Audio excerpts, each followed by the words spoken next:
गड्ढा तैयार करबा, एक दिन ओही में गिर के अरे तू ही मरबा।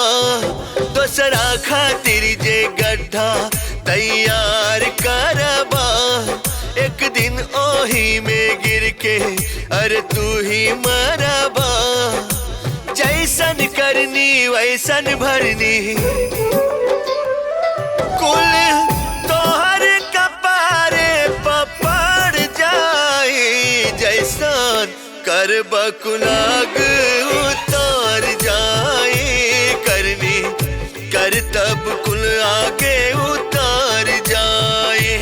जैसन करब कुलाग उतर जाए, करनी करतब कुल आगे उतर जाए।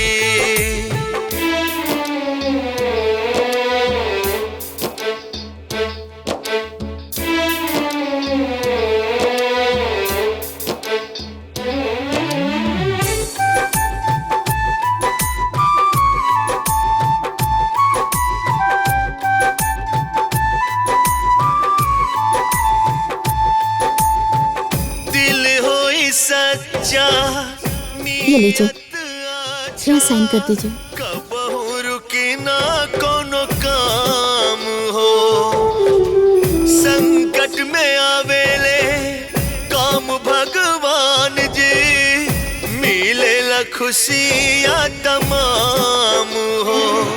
जे भी नियत से रिश्ता संभार लेला हो, बात बिगड़ ना पावे सवार लेला हो। ओकर पढ़ाई करे लोगवा,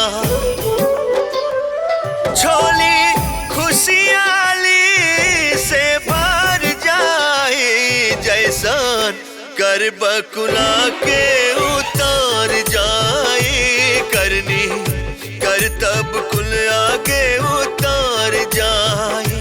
जैसन करब कुला के उतर जाए, करनी करतब कुल आगे उतर जाए।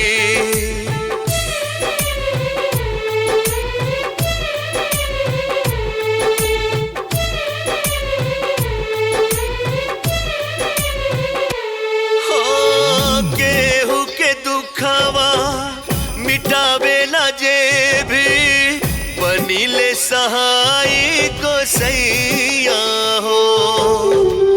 उपचार बन के हम दर्द बन के, करेला जे हल समैया हो।